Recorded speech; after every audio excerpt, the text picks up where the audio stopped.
दोस्तों कैसे चाइना का डिफेंस एक्सपेंडिचर डिटरमाइन कर रहा है expenditure done by the all countries in the world. जी हाँ, all countries, that is not only limited to South China Sea, not only limited to Indian Ocean, it is also determining the defence budget of Atlantic countries, Pacific countries as well. और सबसे बड़ा consequence आ रहा है India के ऊपर। देखिए, China का budget announce हुआ और बजट में देखने को मिला चाइना ने 7.2% बजट एलोकेट किया है डिफेंस को। और हालांकि चाइना के अंदर इकोनॉमिकल स्लोडाउन चल रहा है, चाइना का जीडीपी ग्रोथ काफी लो लेवल पे है, बट स्टिल चाइना का लगातार जो बजट है डिफेंस के लिए वो अपने जीडीपी का 7% से ज्यादा रहता है।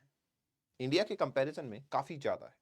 अब सवाल ये है कि इसके कॉन्सिक्वेंसेस इंडिया पे क्या होंगे। देखिए, इसके कॉन्सिक्वेंसेस इंडिया के ऊपर काफी सीवियर होंगे एंड काफी कम टाइम इंडिया के पास में है अपने डिसीजंस को डिटरमाइन करने का। आज इस लेंस के थ्रू जानने की कोशिश करेंगे कि इंडिया के ऊपर इसके क्या कॉन्सिक्वेंसेस हो सकते हैं और क्या ऐसे स्टेप्स हैं जो इंडिया को लेने चाहिए। देखिए, चाइना का एनुअल डिफेंस बजट जो है वो 7% को क्रॉस कर चुका है एंड थर्ड कॉन्जिक्यूटिव ईयर पे ऐसा देखने को मिल रहा है। चाइना की मिलिट्री, चाइना का नेवी, चाइना की एयरफोर्स, चाइना के न्यूक्लियर वेपन, इसके अंदर काफी ज्यादा इन्वेस्टमेंट जो है वो देखी जा सकती है। हालांकि इकोनॉमिकल स्लोडाउन जो है डेफिनेटली चाइना के अंदर देखने को मिल रहा है। हाँ, एक चीज और है, पॉलिटिकल और मिलिट्री राइवलरी।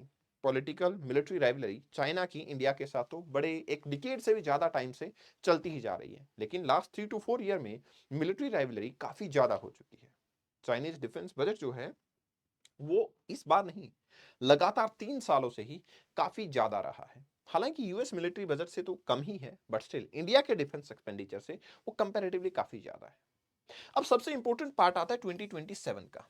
क्यों? 2027 वो ईयर होगा जब पीपल लिबरेशन आर्मी मतलब चाइना की आर्मी को 100 साल पूरे हो जाएंगे।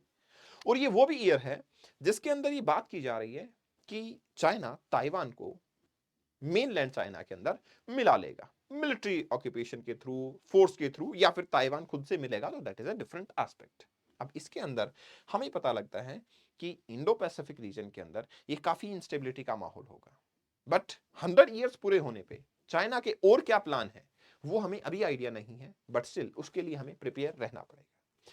पीपल लिबरेशन आर्मी की अगर मैं बात करूं तो वो न्यूक्लियर वेपन्स के अंदर, कन्वेंशनल अपनी फोर्सेस के अंदर, इंडो पैसिफिक रीजन हो या फिर आपका इंडियन ओशन रीजन हो, उसमें काफी तादाद में अपने पावर को बढ़ाते जा रहे हैं।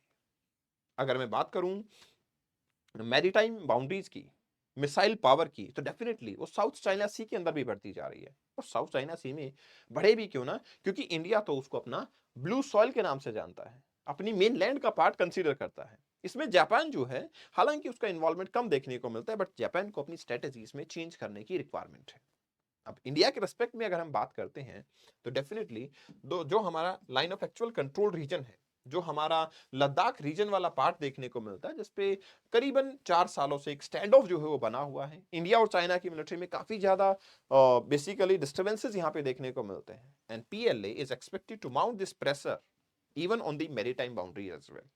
इंडिया की 7500 किलोमीटर की मैरीटाइम बाउंड्री है। हमारे इंडिया का मैरीटाइम बॉर्डर जो है वो भी काफी बड़ा है। हालांकि उसका हमें काफी फायदा भी मिलता है, लेकिन इक्वल रिस्पॉन्सिबिलिटी हमारे पास ये भी है कि हमें उसको गार्ड करना पड़ेगा and that's a big thing. क्योंकि चाइना जो है 8 yuan class diesel electric submarine जो है वो पाकिस्तान को भी सप्लाई कर रहा है। सरफेस कॉम्बैट फ्रेग्स या डिस्ट्रॉयर्स वो भी आपके पाकिस्तान को सप्लाई कर रहा है। तो प्रॉब्लम ये है कि पाकिस्तान को एडवांस वेपन सप्लाई करना वो चाइना पाकिस्तान की पावर बढ़ाने के लिए नहीं करता। चाइना वहां पे अपनी पावर को इंक्रीज करना चाहता है और उसी टाइम पे, इसी दौरान, इसी मूव की वजह से इंडिया को 7500 किलोमीटर के बॉर्डर को सेफगार्ड करने की नीड हो जाती है। तो आज हमारे जो लैंड बॉर्डर है डेफिनेटली ये तो डिस्प्यूटेड है ही, लेकिन जो हमारी मैरीटाइम बाउंड्री है वो भी इक्वल थ्रेट में है। That's why it is the need of the hour कि हम एक अच्छा स्टेप लें और चाइना को काउंटर करने की कोशिश करें।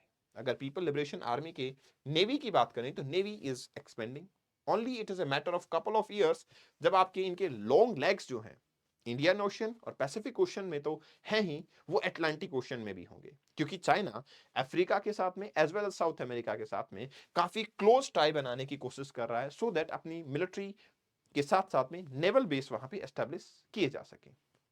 जहां तक इंडिया का सवाल है, तो इंडिया देखो AU KUS, right, like Pacific region का जो एक आपका अलायंस है, मिलिट्री अलायंस, इंडिया उसका पार्ट नहीं। इसके अलावा क्वाड की बात करें तो क्वाड में देखिए अभी भी एक विजन की कहीं ना कहीं कमी नजर आती है। तो मतलब ये हुआ कि इंडिया किसी स्ट्रॉन्ग मिलिट्री अलायंस का अभी भी पार्ट नहीं है। तो now New Delhi is left with no option, but हमारे पास क्या है, हमें अपनी कैपेबिलिटीज को ही बढ़ाना पड़ेगा।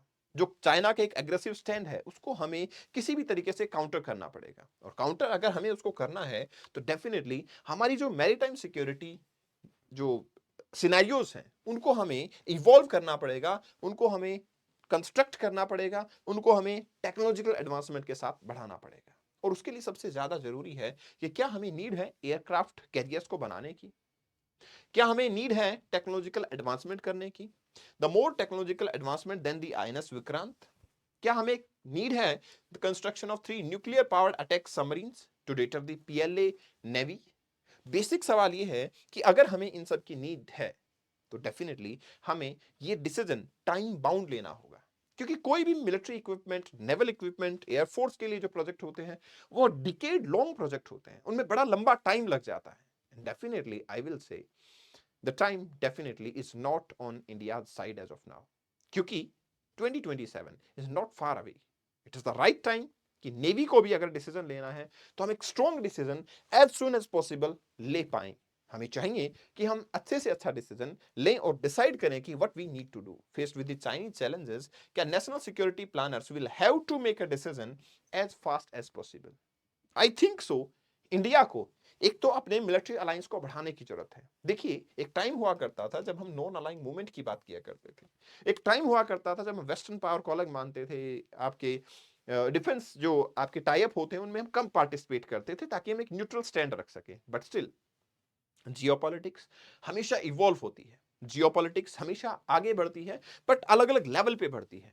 तो सवाल ये है कि क्या इंडिया को एक तो अपना डिफेंस एक्सपेंडिचर डेफिनेटली बढ़ाना चाहिए, बट स्टिल क्योंकि इंडिया का जीडीपी कंपैरेटिवली इतना बड़ा नहीं है तो अगर परसेंटेज बढ़ाएंगे भी तो भी हमारे पास काफी सारे चैलेंजेस हैं।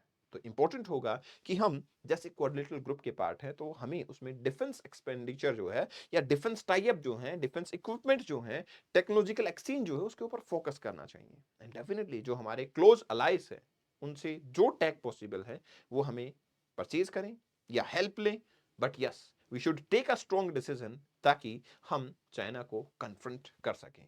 क्योंकि अब सिर्फ इंडियन ओशन की बात नहीं है, they are expanding everywhere and that's a big challenge not only for India but also for the world powers. What do you think, क्या चाइना इस तरीके से जो एक्सपेंडिचर कर रहा है इवन स्लोइंग डाउन इकोनॉमी के अंदर, क्या वो लंबे टाइम तक इस एक्सपेंडिचर को सस्टेन रख पाएगा? एंड इफ यस तो फिर उसके कॉन्सिक्वेंसेस क्या हो सकते हैं? इस सेशन की PDF को आप कपिल भारद्वाज फॉर यू से डाउनलोड कर सकते हैं। This is my insta handle, you can follow me here. Thanks a lot, bye bye.